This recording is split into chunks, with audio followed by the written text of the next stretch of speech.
Não foi, Piperno? Ainda bem que não. Eu tive que trabalhar. Teve que trabalhar. A decisão do TSE proibindo a manifestação de artistas, né? Uma manifestação voltada, né, com opinião política.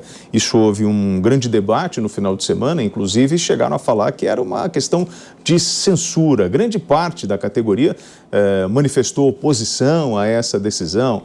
O ato foi comparado a uma repressão de opinião. Na verdade, a censura, Marcos. Foi? TSE, primeiro que não tinha que existir. Eu defendo a abolição do TSE, do TRE, são entidades altamente burocratizadas, que interferem no meio eleitoral. E quem ia cuidar, então, da eleição? Não, você pode ter os partidos judicializando sem a necessidade de um tribunal específico com alocação específica de recurso da União para isso. Quer dizer, não faz o menor sentido. É uma estrutura burocrática que não deveria existir, que nem a Justiça do Trabalho. Não tinha que existir Justiça do Trabalho. Mas tudo bem, criaram lá o órgão. O que acontece? Você cria o órgão, você cria uma série de regrinhas que vão ser utilizadas pelos operadores daquele órgão e eles começam a brincar de corporativismo para o quê? Explicar a existência de uma entidade gigantesca que nem essa. E quando você começa a criar regrinhas, entra aí a lei eleitoral que estabelece os parâmetros, etc. E vem a caneta do burocrata. O que acontece com a caneta do burocrata? Uma porcaria atrás da outra. Então o TSE...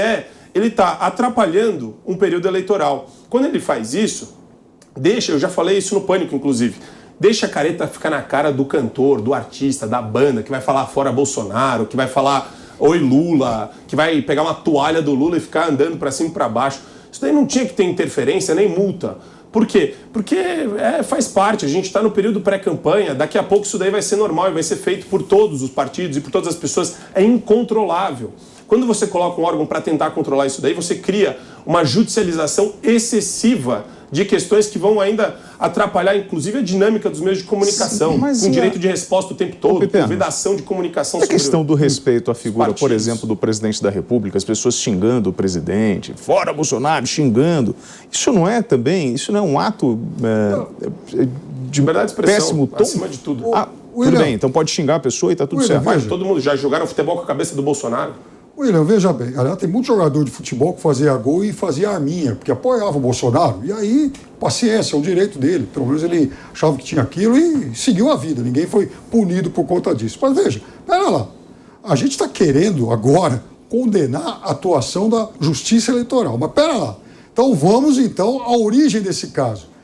Quem é que foi até a Justiça Eleitoral para pedir a interdição do show, a censura, isso aí? PL, foi o partido do presidente da República, foi esse partido sem vergonha, malandro, filhote da ditadura, de gente que tem saudade do AI-5, gente que se aproveitou de um evento aí e tal, como eles faziam lá depois do AI-5, para tentar censurar, para tentar interditar a opinião dos artistas. Aí dá a sorte, né, do caso cair nas mãos de um ministro que tem sido muito solícito com as pautas bolsonaristas e deu no que deu. Elas deram até um número errado lá do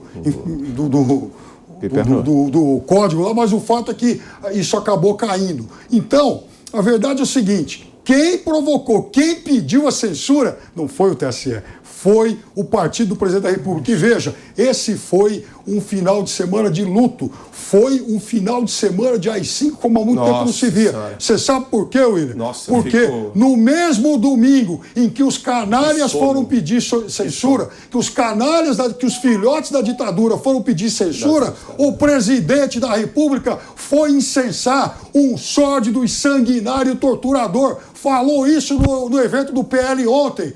Chamou o torturador de um amigo da democracia. Então, no mesmo domingo em que o PL pediu a censura de uma manifestação artística, o presidente da República foi incensar um torturador. E isso é muito grave. Aquilo é manifestação artística ou é uma manifestação política? Existe uma diferença bem grande. Censura, vamos lá. Censura. Exame de trabalhos artísticos ou de material de caráter informativo a fim de filtrar e proibir o que é inconveniente do ponto de vista ideológico ou moral. Fecha aspas. Posso falar uma coisa? Alguma associação com o que aconteceu durante o festival Lollapalooza? Não tem censura, não. Deixa eu falar. Censura, se o ministro Carlos Aires Brito estivesse aqui, e ele é um ministro que, inclusive, antes de virar ministro, concorreu a deputado federal pelo Ceará, pelo PT. Ministro que foi político. Ele é de esquerda. Não, ele é de esquerda. E ele fala, censura é sempre prévia. Sempre prévia. Envolve avaliação de conteúdo, que nem você leu agora a definição perfeita. O que existe aqui não é censura. Agora vamos tentar ser um pouco mais técnico para resolver essa questão.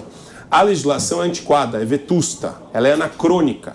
Ela tinha que ser adaptada para um ambiente de redes sociais, um ambiente complexo de manifestação constante de artistas em Twitter, em Instagram, em uma série de redes sociais cujo controle é realmente difícil. E ele existe de maneira muito fraca por esses órgãos e ele só existe quando instado pelos partidos interessados. Os partidos sempre vão instar. Então você vai ter, o primeiro movimento que você viu agora foi do PL. Vão ter mais 1000 movimentos que nem esse ao longo de todo o percurso eleitoral. Então é bobagem ficar fazendo menção a ditadura para cá, ditadura para lá, como se fosse um negócio voltado a um ímpeto autoritário. Não, isso daí vai acontecer sistematicamente a partir de agora com relação a todas as mobilizações artísticas por todos os partidos políticos. Por quê? Porque eles se baseiam na lei. Então o problema é, primeiro, lei, precisa mudar. Segundo, você tem uma entidade que tem esse poder e que vai tomar a decisão errada, na maioria das vezes. E terceiro, a gente concorda em uma coisa, a liberdade de expressão tem que imperar. As pessoas, os artistas, eles têm que poder falar tudo o que eles pensam e tudo o que eles querem. Para mim, eu não tô nem aí se o Pablo Vittar pede voto pro Lula. Para mim, deixa pedir, porque a careta fica na cara dele. Se ele gosta de pedir voto para um cara que era chefe de quadrilha, o problema é do Pablo Vittar. A gente está falando aí sobre os artistas, né? Como diz Carmen Lúcia, cala a boca, já morreu. Quem manda em minha boca sou eu. Lulu Santos no meio do show, Piperno, dando o seu recado. Claro que tem que dar o seu recado do jeito que bem entende. Se quiser apoiar Bolsonaro, Moro, Ciro, Lula, que apoie. O fato é que houve uma tentativa de amordaçar esse tipo de livre manifestação. Não é pueril. Isso é pueril.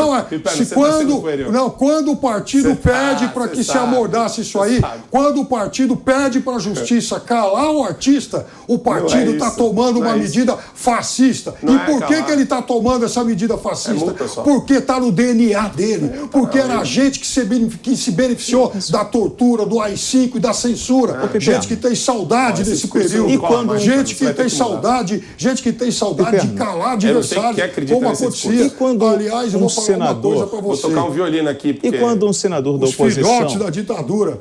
E quando um senador da oposição apresenta os requerimentos tentando calar, por exemplo, o presidente da República, ou contra os partidos de oposição tentam calar o presidente da República. Daí tudo bem. Isso também eu não quero é dizer para você o seguinte, esse ministro de ontem, William, esse ministro de ontem, ele inclusive recebeu aí pedidos de partidos políticos para que ele mandasse tirar outdoors do presidente Bolsonaro espalhados já por várias cidades do país, porque esses partidos alegavam que isso era propaganda antecipada. Aliás, na minha cidade, inclusive, Araçatuba, eu cheguei a fotografar um desses outdoors. E tem mais uma coisa, além de não fazer isso, depois descobre-se que esse ministro, ele recebeu uma medalhinha, uma condecoração do presidente da República também, né? A Ordem de Defesa, enfim, acabou sendo condecorado. Aliás, ele, o Flávio Bolsonaro e a primeira-dama Michelle juntos. Então, o fato é que ontem a gente viu um domingo que fez com que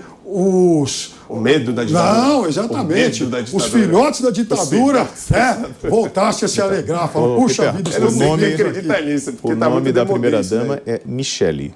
Ela quer receber o cheque do Queiroz.